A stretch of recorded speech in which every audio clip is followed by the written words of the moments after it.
नीचे हाय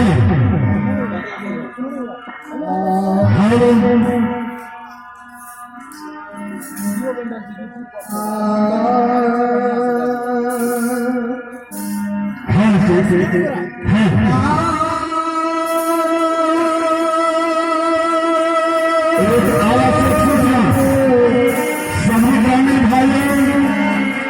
एवं देवी तुल्य माताओं बहनों नौजवान मेरे दोस्तों, आप सभी के बीच जय मां गहिला तथा भगत मंडली गायक बलंदर पंजिया मंडियान श्रोमणी जय बाबा रघुनी और सतारी ग्राम महिमा और सहयोगी श्री वासुदेव बाबूलाल पट्टी एवं श्री राम प्रसाद राजमनाहा बाल मंडली आप सभी के बीच पधार चुके हैं। इसलिए मेरे नौजवान दोस्तों, माता एवं बहनों, सभी से गुजारिश है, निवेदन है कि आप लोग अपना बहुमूल्य समय निकाल कर इस बाबा धर्मराज का लीला को एक बार अवश्य आगे देखें और सुने और सुनकर पुण्य का भागी बने। जय मां गही, जय बाबा धर्मराज।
के बीच में दासों के दास भाई गोविंद पंजाब के त्रुटि त्रुटि नमन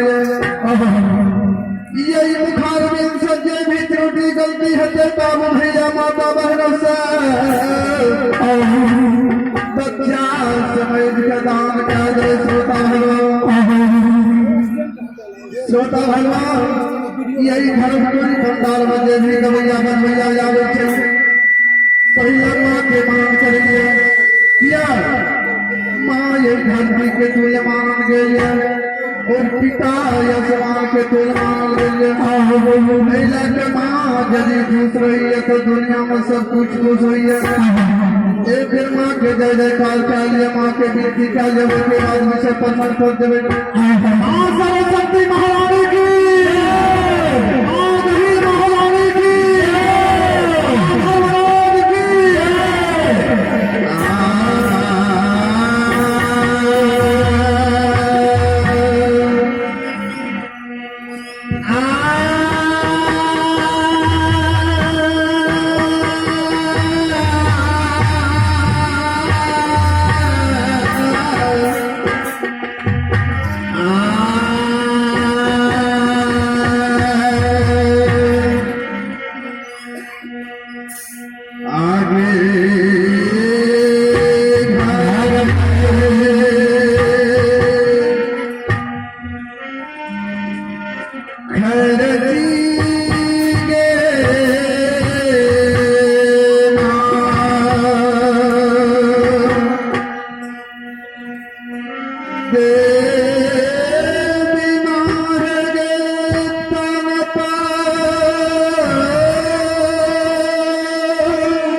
हो देवा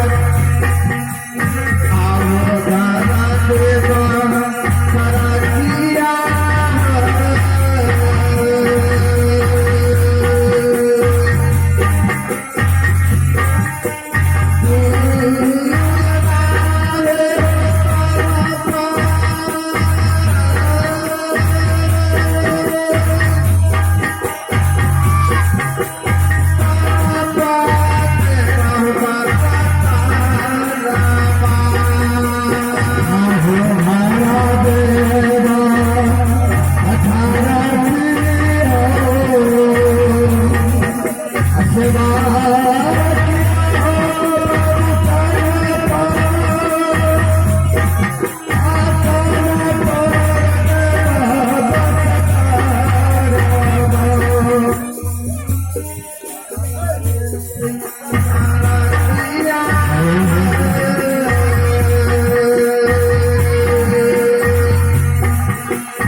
हो जा